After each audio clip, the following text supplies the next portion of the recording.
Good evening and welcome to Atta Galatta for what promises to be a fantastic evening.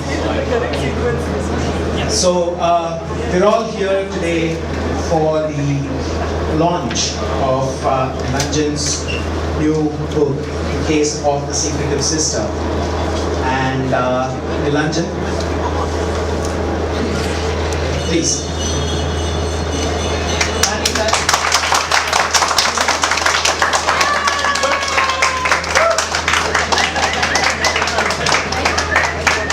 The chief guest for today is an artist who also happens to be Karnataka's first woman police officer, ex-Director General of Police, Ms. Jija Hari Singh. Madam.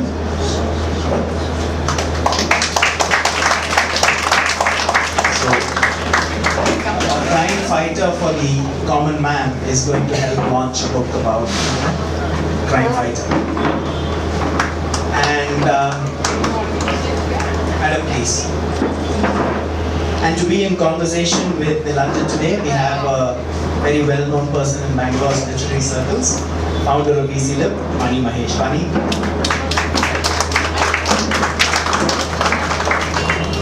So before,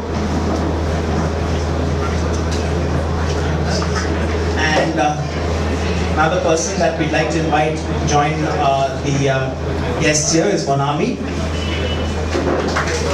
Monami is the artist whose works grace this book and some of her work right there. So I'm going to take just 30 seconds with your permission, Nilanjan, to welcome you on to Atta Galatta. I see a lot of new faces here. So quick introduction to Atta Galatta. Atta Galatta is an Indian language bookstore. We are a bookstore that stocks Indian writing, writing by Indian writers in English. Of course, we have a lot of regional language literature. And we also venue for a very sort of eclectic mix of events and activities. We have authors such as Nilanjan who honor us with their presence and their launches and do a lot of book readings. A lot of other authors who've done their book launches and readings I see in the audience. So we do a lot of book launches, book readings. We do an active, very active poetry session here. We do theatre, we do film screenings. So if any of you are interested in our activities, we do have a publish a calendar of events that goes out as an email once a week. So if any of you are interested, please do sign up for it, and we won't spam you for more than one time a week. So thank you, welcome to Atta Galatta, and over to you. Thank you.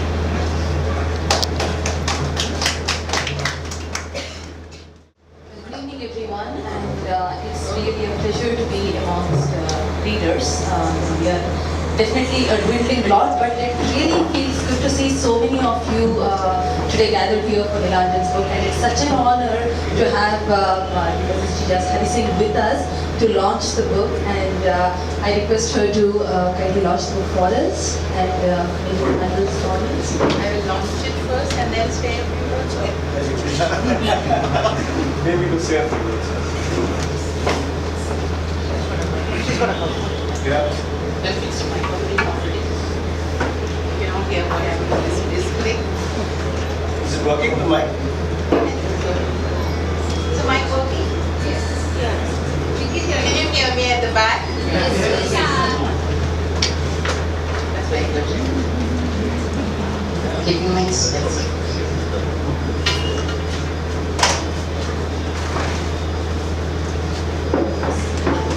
Nilanjan, Vani, Monami, Lakshmi and Subos. And what should I call you? Very eclectic audience of this evening. I'm very, very happy that I have been invited to release this book this evening. I'm very happy that I am visiting Atta Galatta finally, though I have been watching the activities which have been going on here and having wanting to be part of it all. But at last I get an opportunity to come here. I would like to at the very outset congratulate Subodha Lakshmi for creating such a space for Bangalore and doing all this activities.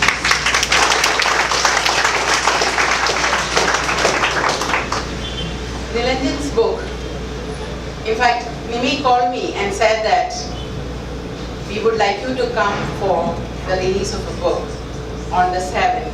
So I said that 7th I had some other program in the evening, at the same time 7 o'clock. Then next day she called up to say that no, it's on 6. So 6 also there was something. But then she said that she baited me, saying that we would like you to release a detective book. I said, oh.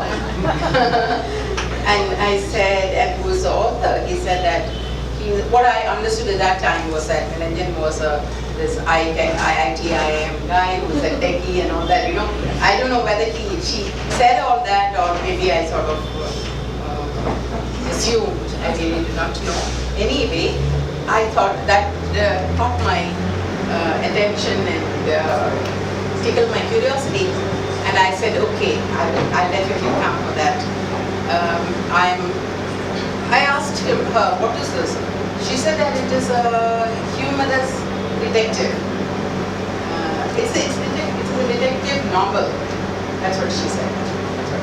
Then I asked Nilanjan yesterday, what is it about? You know, I have read this book now, and I know what it is. And he said, I would call it a comic thriller. So, what is it actually? You know, I was thinking, is it a detective? Yes, you can call it detective. And the Chatterjee is very much there. Is it a comic thriller? Yes. Is it a comedy? Yes, I would say. Is it a thriller? Yes, it is thrilling in many parts. And it is quite, it catches your attention and you're on edge. You know, reading some pages, and sometimes you think that, I mean, sometimes what fascinated me was his felicity with words, as well as the ability to arrange the chapters, so to say. You know, if something he had written in one place was one chapter later, the effect would have been the same. I was thinking that the way it started and proceeded, I was reminded of Coleridge saying that to read Shakespeare, especially books like Midsummer Night's Dream and Comedy of Errors, you have to have a willing suspension of disbelief. Before you open this book, my dear future readers, or I would say that is one quality you should have. And once you have that, and then you enjoy the book. He is not only a way with words, but I found that he is also a painter. Some of those things could be just sketches, paintings, you know, like Pattachitra or something colorful, and that was really, really fascinating. Sometimes it felt like it's a painting and then suddenly it is animated. It is also, I felt that perhaps the day before yesterday when I was long after I read the book, I think last week, but yes, the other day when I was thinking of it, I thought that it would really lend itself to a brilliant film script. It is, you know, straight away it can be converted into a play because there's so much of conversation in it. And with equal felicity, with equal ease, he talks about the atta grinding, you know, an image of atta grinding where in Parapana Agrahara prison. And, you know, the moody response of a young adult daughter. And not to talk about a wannabe. I don't know why he selected a Punjabi. I don't know. The reason is standing there. And also, I liked I mean, I was quite conscious when I was coming here, Miss Jolly and my boss was inside. So Mr. Chadha obviously thought it was Mr. Haldas and Mr. Nilanjan's cousin, obviously. My boss was inside. But you know what the word was. I wouldn't like to take too much of your time. I would just like to read one or two bits from the book and wind up. If you will allow me.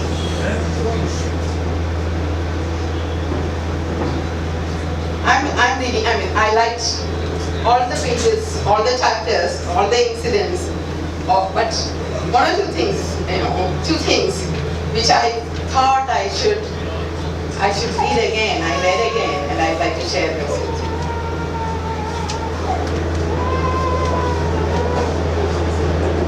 Sister D'Souza tossed back her hair and draped her arms over the man's shoulders.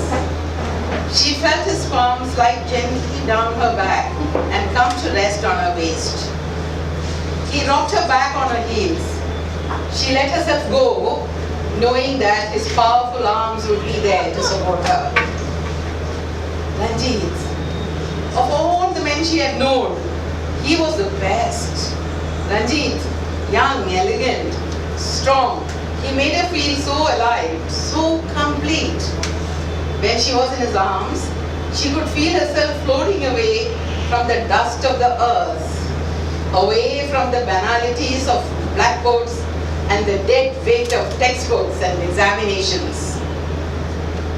And his technique, of course, D'Souza is the principal of that Suti school that is presenting before us. And his technique was so good. His firm, gentle touch could effortlessly transport her to a world of sensuality that she had never dreamt was possible. Ranjit was very special. She had been with several other men before. She's a nun. But no one had come close to giving her the pleasure that he did. There was only one problem. Yeah, I was also getting very worried and panting, There was only one problem. Of late, he seemed to have taken a fancy to her. She could see it in his eyes when their gaze met. Just the other day, he had asked her out to coffee. She had refused, of course. There could be nothing personal between them, only business. He was a service provider. She was his client. He gave her what she wanted and she paid good money for it.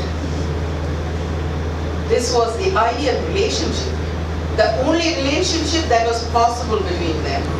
No more, no less, no complications. It is not, for those who have read, you know what I am talking about. Those who haven't read, it is not what you're thinking. Oh, I misplaced my off.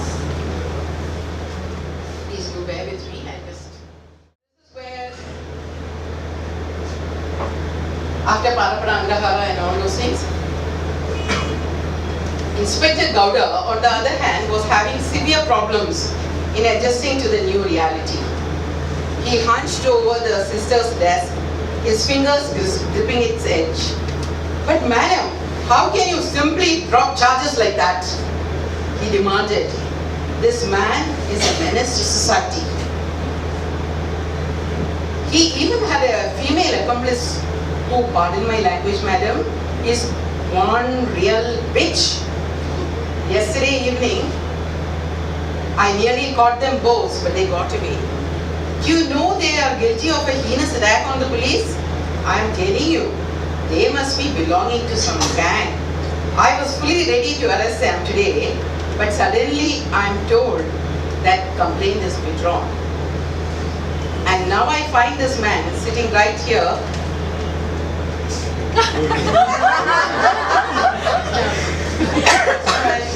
Tread softly. Are you reading this? No. And now I'm not giving the game away.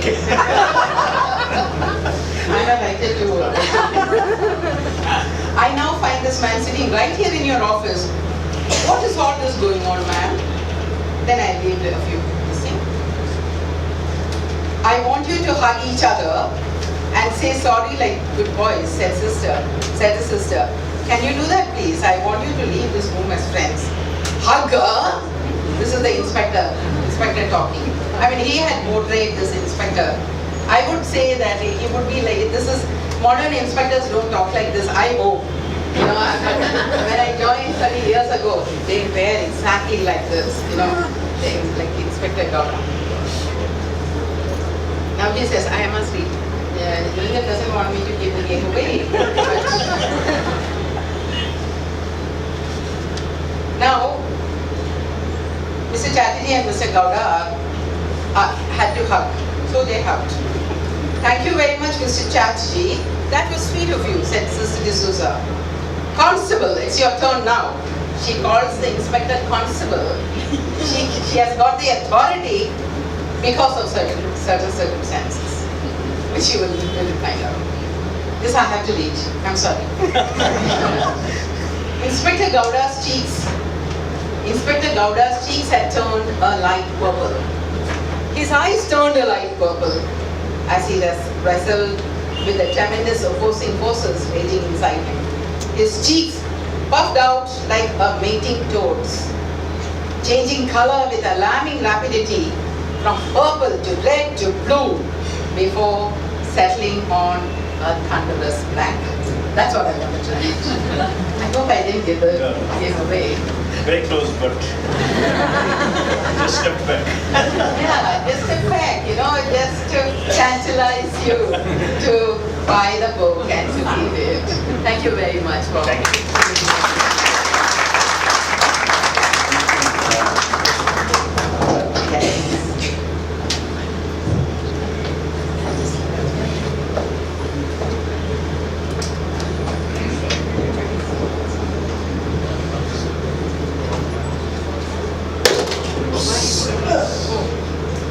Namaste.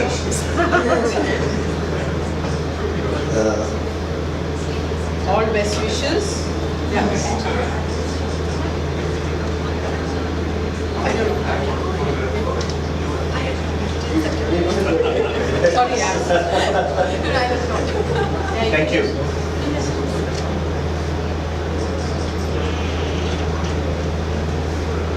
all the very best, Nilanjan. Thank you so much.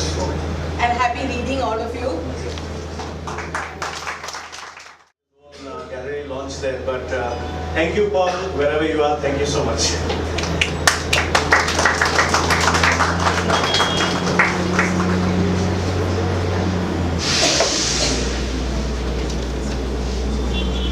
You know, I see a whole lot of people who are in college with me, and they've got used to being in the backbench.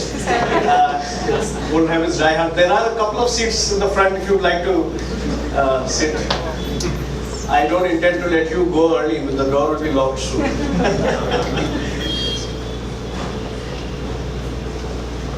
There are some seats. One here. Well, thank you so much, Jija. It was a wonderful reading. And I'm sure everyone in the audience is very, very curious now to hear from the horse's mouth what led to this book. And those of you, I think most of you will have flipped to the back of the book to see what it's about. Just to recap very quickly, it's about this 4-year-old girl, Pinky Chadda. She's 4 and her mother has... What I want to ask Nilanjan is, how did you conjure up such a fantastic premise? I think I'll use this. I know comfortable. Thank you. So first of all, before I get into anything, thank you all of you for coming, braving the evening traffic.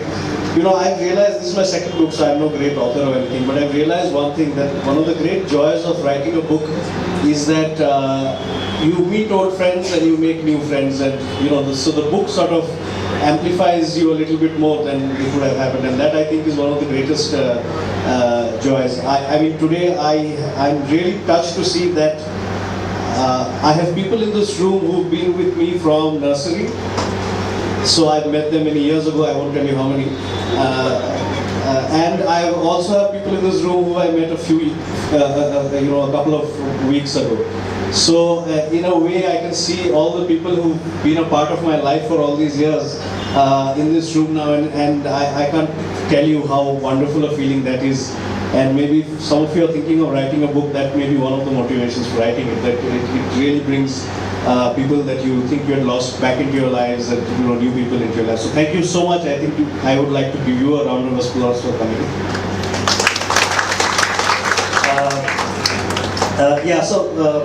Vani, well, the book happened from multiple things. One is that once I had finished my first book, Bali and the Ocean of Milk, that was a mythological thriller, and somehow I've always had this tug towards mythology.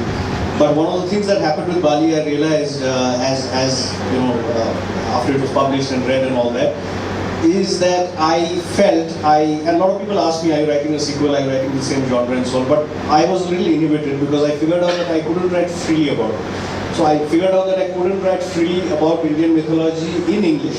In vernacular language is a different thing, because of various things, because the way I write, and I cannot help myself, I'm always irreverent and I'm always poking fun and things like that. And India, as you know, after right to life and liberty, the right to be offended is the second most important right. And I felt a little constrained in terms of letting myself go in that genre. But the whole mythology thing stayed, and it stayed in my mind. And the next figure that sort of came up in my head, surfaced in my head, was Hercules. Greek god and all of that. And I wanted to do something with that flavor, but in a modern setting. So that was the third point. And I also wanted to write a detective story. So there were all these elements which were sort of sweeping inside my head. And finally there was also Arvind Kejriwal with his whole common man thing and all that, which had started around that time. So this is an attempt really to create one masala with all these elements.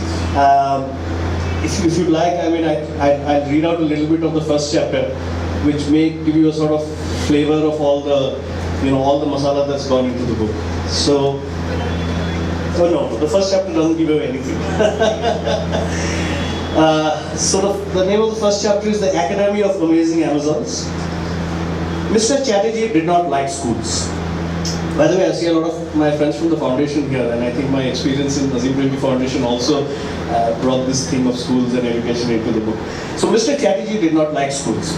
He had never liked them. His dislike of school principals was even greater. It is true that Mr. Chatterjee's experience in such matters was limited. He had attended only one school in his entire life and had suffered only one insufferable principal. And that had been 43 years ago. But the memories of those days had been enough for him to develop the conviction that schools were actually elaborate torture chambers designed to inject vast doses of mostly useless information into the heads of the ignorant young lambs that had been marched up to the altar of education. In his time, the primary instrument of torture used to be the cane. These days, however, it appeared to be the javelin. Given a choice, he preferred the cane. It was painful, yes, but much less dangerous than a javelin shoved against one's throat. Especially when the person doing the shoving was a 7-foot tall woman in brass armor, with a face that was hard as a slab of concrete and legs like smooth a face that was hard as a slab of granite and legs like smooth pillars of concrete. Times had indeed changed, thought Mr. Chatterjee. The headmistress of Bangalore's best convent school for girls looked like Zina the warrior princess. His own headmaster, although a perfectly adequate sadist, did not have an appearance that induced terror in the beholder. He was a plump teddy bear of a man who always maintained the air of a first-rate gentleman, a bhodra look, even as he was hitching up his dhoti and rolling up his kurta sleeves to embark upon another round of caning. Things appeared to be quite different in this school, however. To begin with, it appeared to be located inside a tropical forest. All around him were exotic orchids and creepers draped around the trunks of trees, with leafy canopies so dense that the sunlight could not penetrate through them. Apart from the headmistress in warrior gear, there were several other women who had hemmed in him from all sides. Mr. Chatterjee, all of them carried javelins which they were pointing at his chest. Mr. Chatterjee craned his neck upwards to sneak a quick look. They looked much the same. Dusky, taut-skinned giantesses with powerful muscles rippling below their armor, cheekbones sharp as knives, and unruly rivers of hair that cascaded down to their hips. He was beginning to wonder whether he had interrupted a fancy dress competition among the teachers, when the headmistress thrust her javelin into the air and let out a shriek. "Who is this miserable creature, and what is he doing inside the school grounds?" she demanded. Madam, I am Mr. Chatterjee squeaked. "Madam? What? Madam," the woman screamed. "Do I look like a madam to you?" She pressed the javelin point harder against his throat. "I am Sister Hippolyta D'Souza, headmistress of the Academy for Amazing Amazons. And who are you?" "Beg pardon, Madam Hippolyta, I am Chatterjee." He forced the words out through the sawdust in his throat. The woman's eyes narrowed. "BA LLB, first division with honors from Calcutta University," Mr. Chatterjee added hopefully. "Chatterjee, Chatterjee," the woman roared. She spun around to survey her companions. "What is a Chatterjee? I have never heard or seen of such a beast. Have you, my sisters?" Her companions crowded around Mr. Chatterjee and scrutinized him from top to bottom. They stared at his round, amiable face, his well-ventilated trousers, and the thick, rectangular plastic-framed spectacles that was last seen atop the noses of unscrupulous lawyers in old black and white films. "Sister Hippolyta, we think he is a man," the women concluded after a brief inspection. "Very last century, but a man all the same." "A man? A man? And what is a man doing here in the land of the Amazon?" Sister Hippolyta screamed. "What does he want?" I'm telling you, madam," Mr. Chatterjee squealed. "Just 1 minute. I am a private detective, founder and sole proprietor of the Chatterjee Institute of Detection, CID for short, and a retired government servant." "Servant? Whose servant? Not mine, definitely," the woman barked. "Unfortunately not, madam," Mr. Chatterjee admitted. "I used to work at the National Insurance Corporation. After I retired, I started a little detective agency of my own. For time pass, you could say. My wife's died 2 years ago. My son and daughter are both grown up and have their own lives. I was getting terribly bored just sitting around at home. That's when I thought of starting my own detective agency. I've always dreamt of being a private investigator, ever since I was a young boy. I thought it would be so exciting." "Exciting? You came to our academy for excitement?" the woman screamed. "You disgusting old man. I'll show you excitement." She lifted the javelin high into the air and was about to plunge it into Mr. Chatterjee's chest, when he raised his hands and let out a desperate wail. "Please, Madam Hippolyta, please wait. Give me a chance to explain. I've come here strictly for professional reasons. In fact, to represent my respected clients, the Chaddhas." He reached out into the rear pocket of his trousers and pulled out a thick file of papers. "Here, it's all written down here. Please take a look at it, O noblest of madams." The woman snatched the file from his trembling fingers and opened it. Inside it was a letter which said, "Humble petition seeking the admission of Miss Pinky Chadha to the Academy of Amazing Amazons. Dear Madam, with reference to the above, the below prays to your noble self to graciously consider the humble application of our daughter Miss Pinky Chadha for admission to your highly esteemed, prestigious and most wanted girls' convent school in Bangalore. We are willing and wanting to pay any amount of donation fees, building construction fees, auditorium renovation fees, computer class fees, Bharatnatyam fees, Bora Bora Island study tour fees, and all other fees that may be imposed by your esteemed school. Yours most sincerely, Mr. and Mrs. P. Chadha, parents of Pinky Chadha." Sister Hippolyta finished reading the letter and burst into a maniacal cackle. "Ha! Pinky Chadha, stinky Pinky. I remember that brat very well, an abominable little girl who had come here with her abysmal parents. Didn't even know how to spell thesis, which by the way, anyone knows? One free copy for someone who can spell thesis. Not the P at least. Phthis. How could anyone imagine that she would be admitted to the Academy of Amazing Amazons, and that too with the help of an emissary such as you? Our academy has no place for weaklings like Pinky Chadha. Here we admit only the wiliest of warriors, the finest of fighters, and the strongest of survivors. Our students must have the intelligence of the fox, the strength of the ox, and the beauty of Botox, one of our companions helpfully supplied. Exactly, Botox, Sister Hippolyta agreed. She raised the file high and slammed it into Mr. Chatterjee's head, sending the papers careening into the air.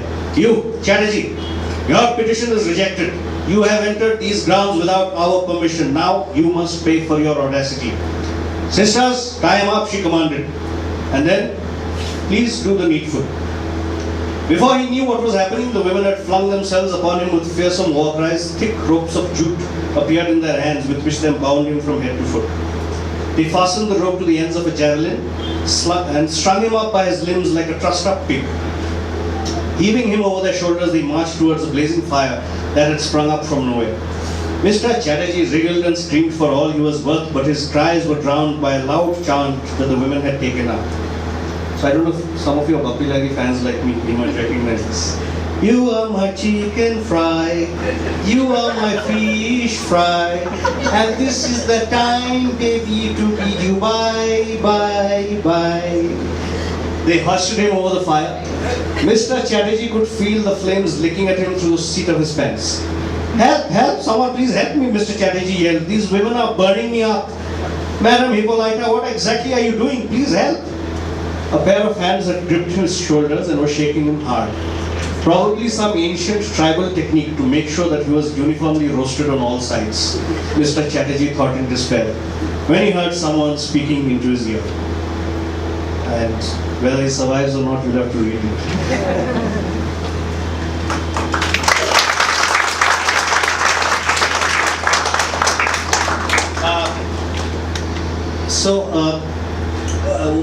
As you can see, there's a bit of a fantasy element here, and as you can also see that the problem statement in a way is the common man's problem statement, which is all these admissions to schools, etc., which I suffered a lot, and maybe just a quick one, or it'll terribly embarrass my daughter who's hiding below the seats there. But when we were trying for her school admission, there's a very famous school near Anashankara called Innisfree House School, and the admission procedure is first come first serve, which means they have greater diversity and they don't make the kids go through all these hoops and all that. So we went there. But the catch is and if you're on the first 75, you are likely to get admission. So the trick question is, what constitutes the first 75? Because admission forms are given out 9 a.m. on the second Monday of November. Now what constitutes the first 75? The first 75 people in the queue. So the question to the audience, for once I get to ask the question, is, when do you think the queue began? If the gates open at 9 a.m. on Monday, when do you think the queue began?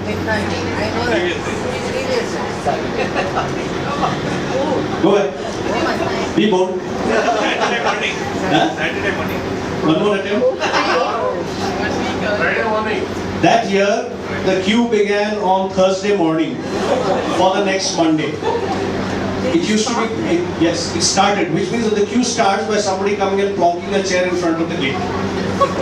And then somebody else comes and plonks a chair at the gate. So, in some way, this book has also been, inspired a little bit by these type of things. Which is the common man needs to almost become a superman to solve some of the issues that he has in daily life. And that's the inspiration behind one of the,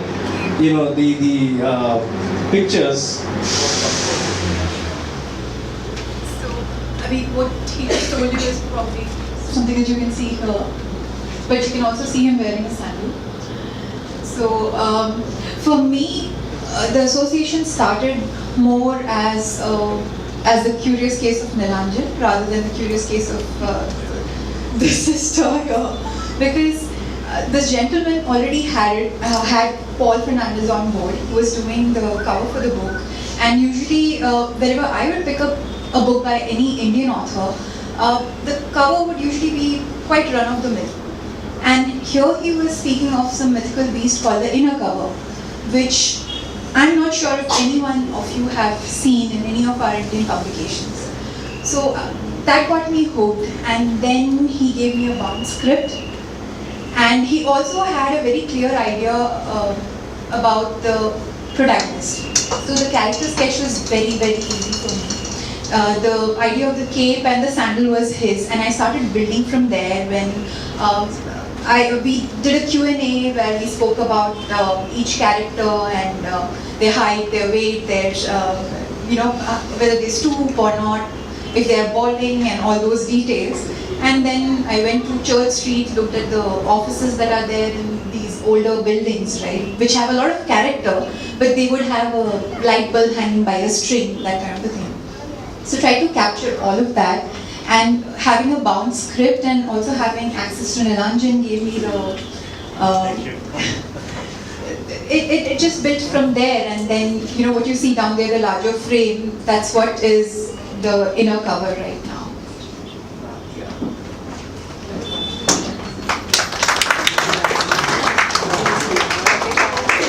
Well, that truly was a fascinating bit of information, Nami, because I think the illustrations did add a lot of atmosphere to the story and lent it the light air, which is what the book is about, in fact. To me, when I read the book, it was more like, watching these sitcoms in the 80s on TV, one of those Age Ho Hai Zindagi or Mungeri Lal, one of those, it's very clean. I could sit and watch those episodes with my mother, with my grandmother, or with anyone. So this is what the book was like, it was in parts laugh out loud funny, and in other parts it was dripping with sarcasm, and it really takes care of anybody's, Sunday afternoons, very well, I would say. But what I couldn't help notice was this is a genre which is still emerging, not just in India, but elsewhere in the world as well, called the cozy mysteries. There is no blood, there is no gore, there is a mystery, but you know that nobody is going to come off it harmed, and you know that it keeps you glued to the book as well. And that's what Alexander McCall Smith did. Those of you who read McCall Smith, he kind of has pioneered the genre, and I do see a bit of an influence by McCall Smith. Is that true? And who else? Yeah, so absolutely right. So McCall Smith is a very strong influence in this book, and I love his books. And I thought that something like that wasn't around in Indian literature. So this is really, like she said, not about blood and gore and all that, but still keeping the whole premise of a detective story, which is the suspense, the investigation, that you don't know what is going to happen next, and that you wish to find out, and so on and so forth. But I've tried to keep that sort of tone there, but continuing with the problems of daily life, so to speak. But there have been other influences. For those of you who are Christie fans like me, would remember one of his lesser-known detectives, which is Parker Pine. And I think he just wrote one or two of Parker Pine. I think just one. And Parker Pine had this fabulous line to advertise his agency, which I don't think has been, bettered by any advertising person. And his agency, the line was, "If you are unhappy, call upon Parker Pine."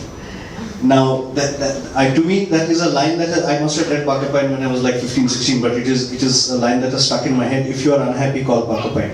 So, so this is really a combination of that. And Mr. Chatterjee, obviously the line is not good, but it basically says, professional investigations with a personal touch. So that's the sort of genre I was aspiring to. How far I've succeeded or failed, you will be able to tell me better. The other thing is, in both my earlier book as well as this one, I try and combine two, in a way, which mutually contradictory genres, which is the thriller and the comic.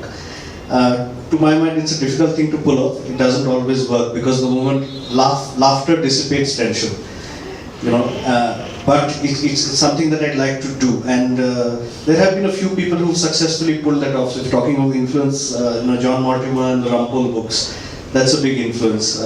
So those are the sort of influences I think that there are. My next question would be, when those of you who have read Nilanjan's first book, yes, it is a mythological thriller, and it's also a very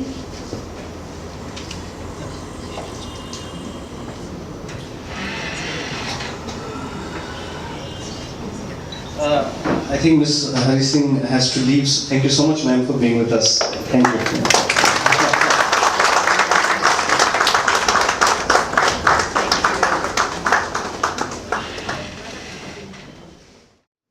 Why Bangalore? Yeah, see, we were talking about, I think I was going to ask about the satire, but yeah, that's a question I really want to ask.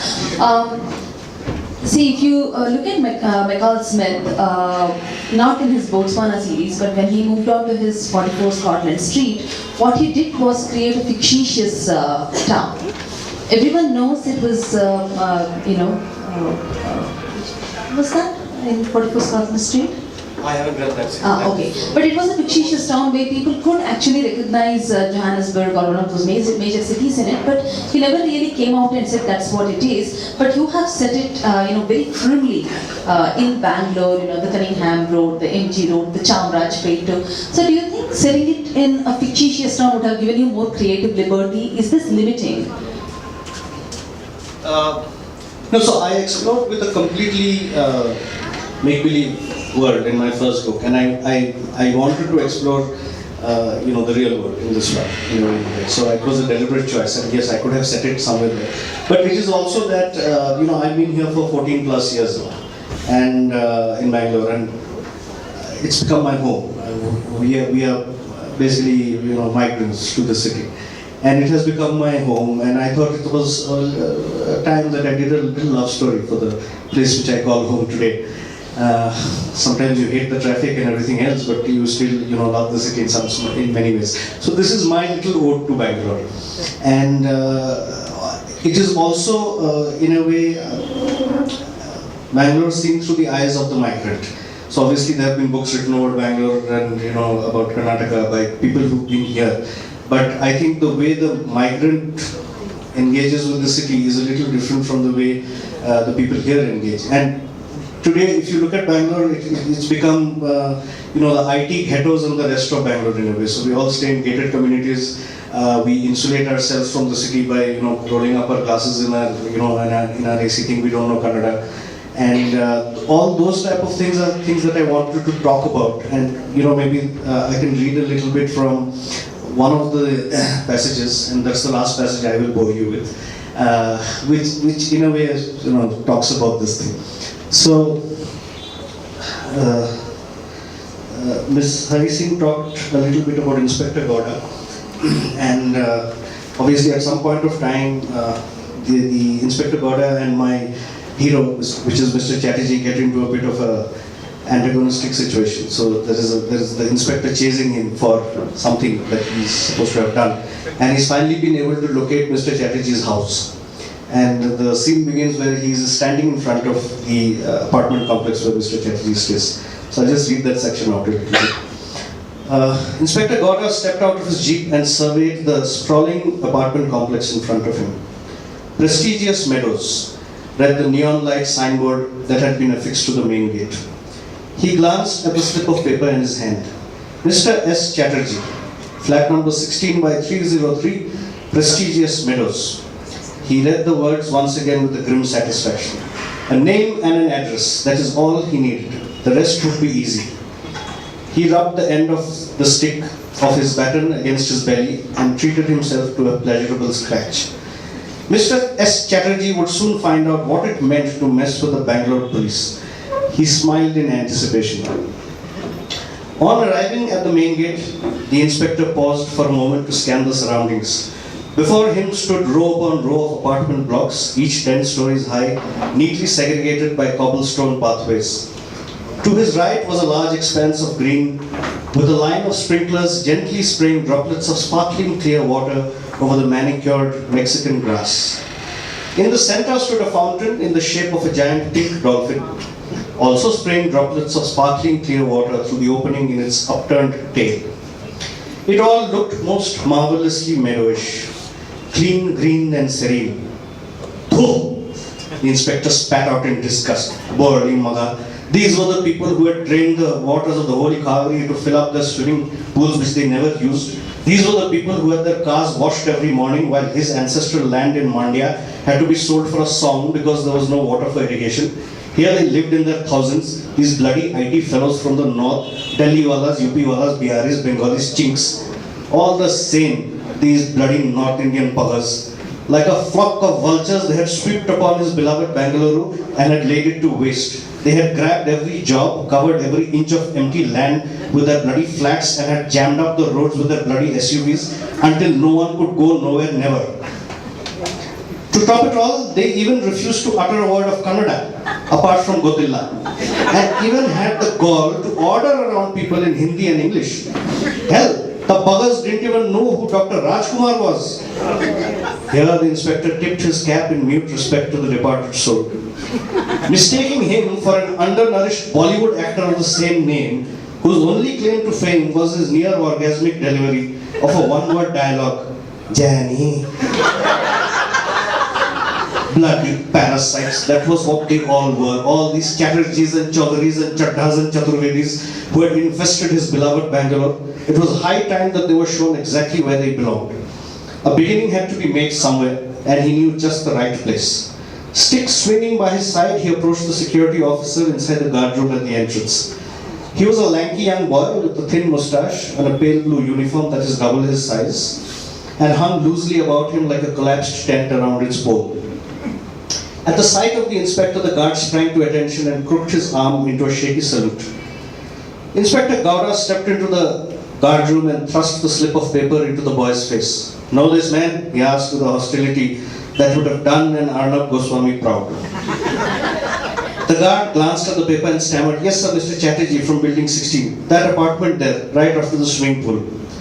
"Is he at home?" the inspector asked. "Yes sir, I think so," said the guard.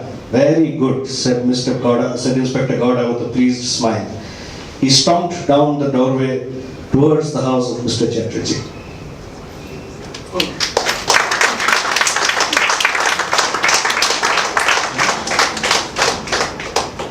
I think the one thing we will all agree very unanimously here is the writing is so hilarious. It's really, really humorous and funny and satirical.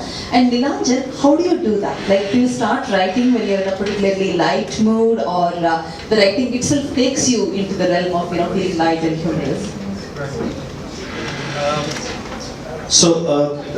It's about 10 to 8 now, and people have been here for a while, so I'll make it a short answer. To me, I don't know why, but humor is very important to me.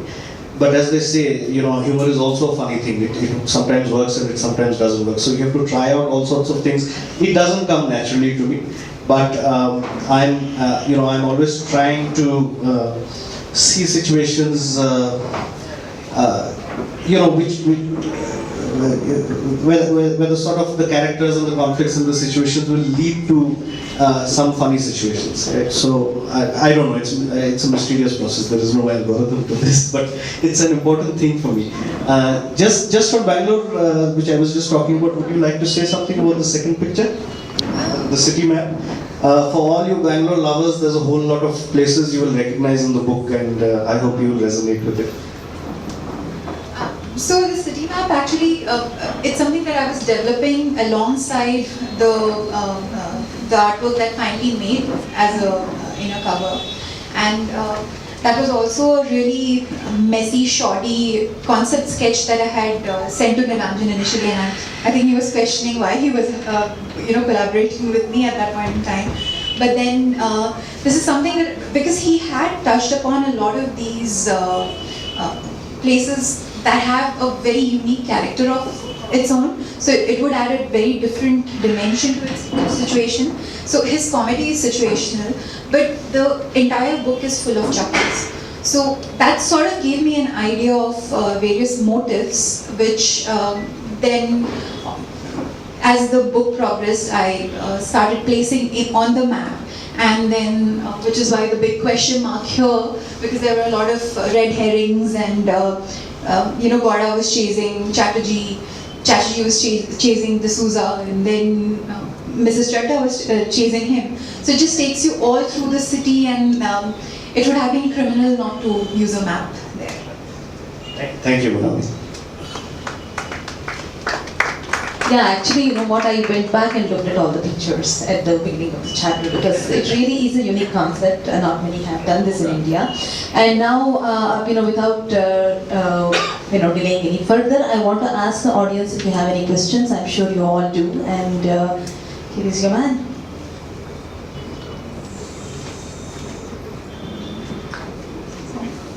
Yes, Kake.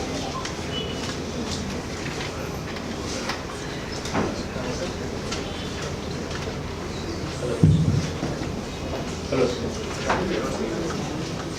Hi, good evening. Hi. Congratulations, Nilanjan. Thank you.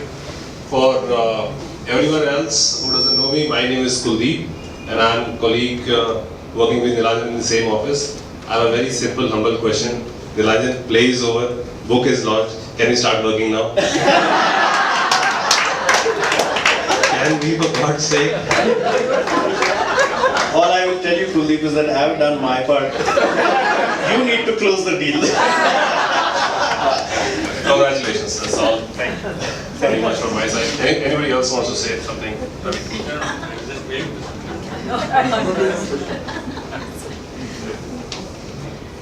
Anybody use the mic? So Nilanjan, congratulations. Oh, thank you, Nilanjan. So, any protests so far from Jesuit organizations? No, any Jesuit organization or individual present here? No, so no protest so far. I don't think they've read it. But I might just, airbomb a few copies into some nunnery here and then see how that goes. No, but if you read the book, you will figure out that it's unlike the hints that Miss Hari Singh gave you. You will find out. Anyway, I don't want to say anything.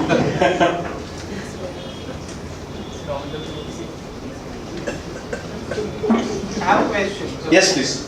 Follow up to that. So, have you soft-pedaled on the inducement to those kind of extreme reactions based on feedback that you got about a previous book and a lot of the question-answer sessions that you had? No, not really. I don't think it played very heavily on my mind on this one. While writing this book, like I said, if it was a book again on Hindu mythology, it would have subconsciously pulled me down, which is why I deliberately avoided that. But while writing this, no, not really. So you've been a scaredy cat and you're scared to admit that now? I'm not a scaredy cat, but I really, the way I look at it, who am I to offend someone else through that? I mean, so people have their beliefs, let them stay with it. It gives them peace.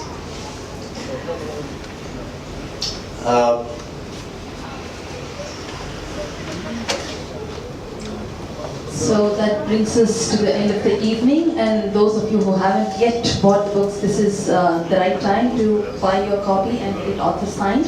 And I'm telling you, you will enjoy the book. It is an afternoon well taken care of, as they said. Thank you, Nilanjan. Thank you, Minami, for wonderful book. Thank you.